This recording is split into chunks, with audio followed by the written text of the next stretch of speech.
spoke up. His future in the Republican Party, pretty sketchy. Mitch McConnell on January the 6th spoke up.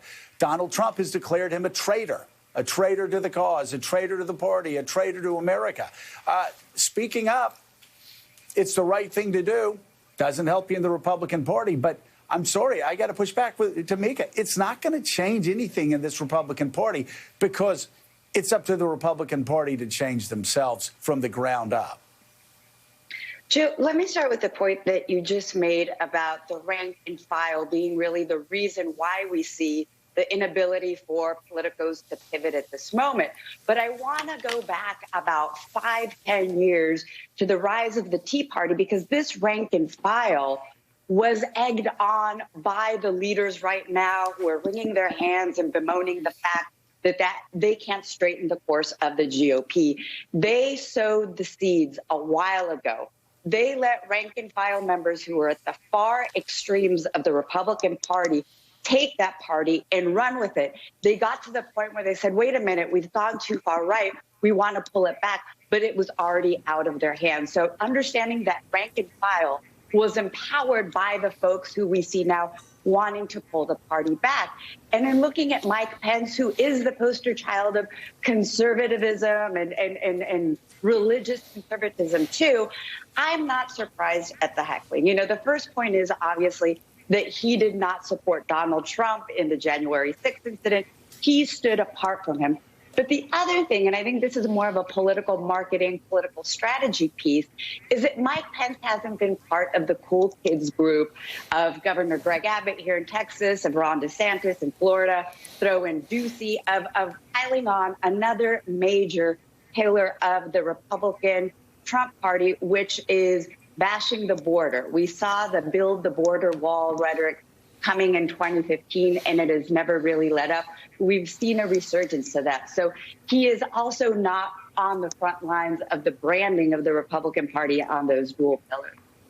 Donnie Deutsch, it's not just that Mike Pence is a poster child for conservatism, but up until January 5th, he did everything possible to get as close as possible to Donald Trump. He was almost a parody of loyalty, mocked in the media for just following in the footsteps of Donald Trump. And yet, of course, now he navigates this as he tries to see what his political future might be. Someone, of course, rumored to at least be looking to run for president. So I wanted to ask you this, looking at how things are, not how things they should be.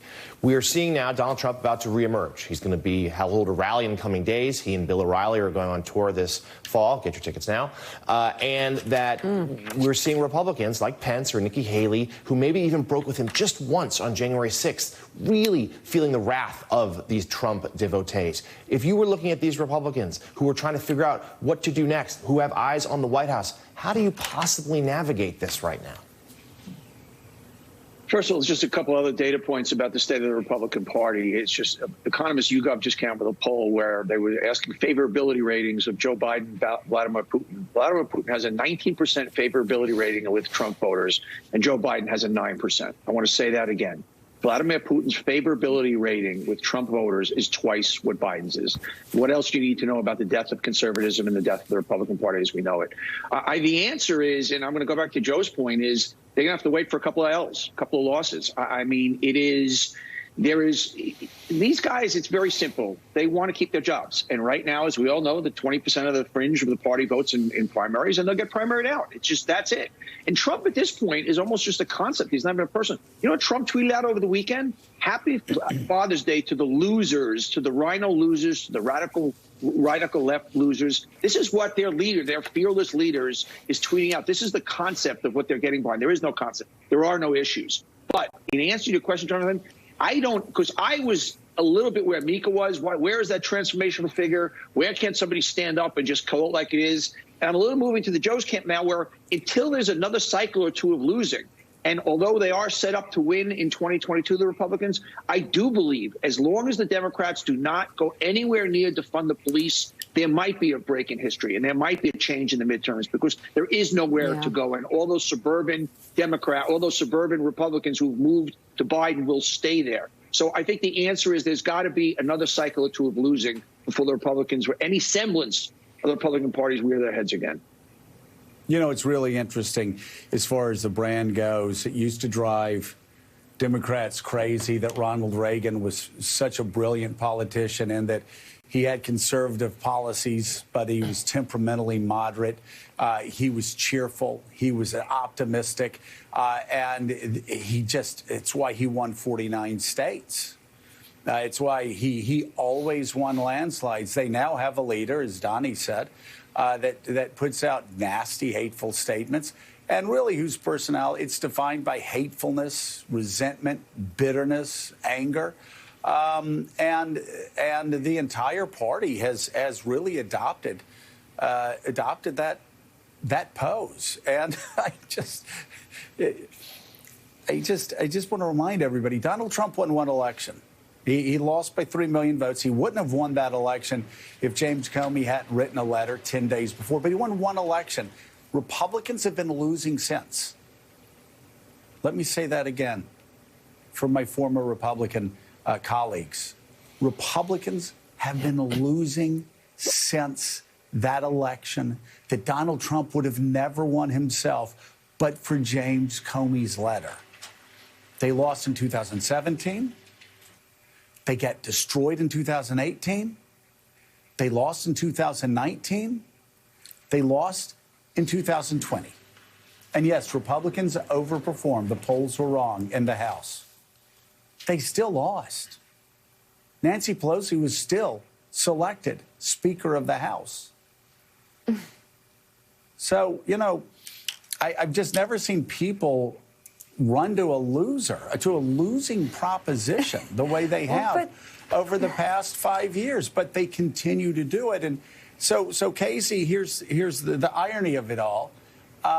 Next year, given redistricting, given history, it would be next to impossible for Republicans to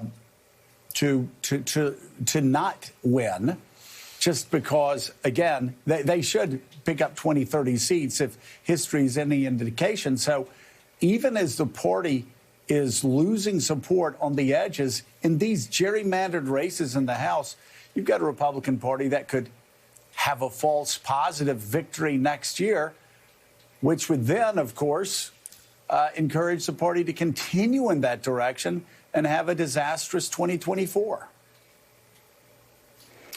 Joe, I think one of the answers to this question of why they keep doing it, in light of your absolute correct point that they keep losing, is that there seems to be a lot of money still with the Trump base, and they finally figured out, it seems, how to turn on that spigot of small dollar donations, and it's Donald Trump that can get them for them, and that just perpetuates the cycle that got us here in the first place, where Republicans were essentially indulging some of the darker pieces of their coalition with the idea that, business-minded conservatives who were, trying to pull government out of business and govern in some of the ways that you often talk about as being conservative would actually run things. And that got flipped on its head because they let it go too far. And I think it's possible they're making that same mistake again, because they're going to use this Trump base. They're going to, as you saw Kevin McCarthy go down to Mar-a-Lago. The president's going to be out on the campaign trail. They seem to be willing to indulge whatever it is he wants to be doing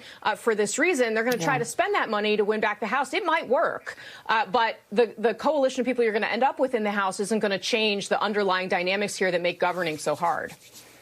Yeah, and Victoria, let me just ask you really quickly. You look at what happened along the border in Texas. You look at what happened in Miami-Dade.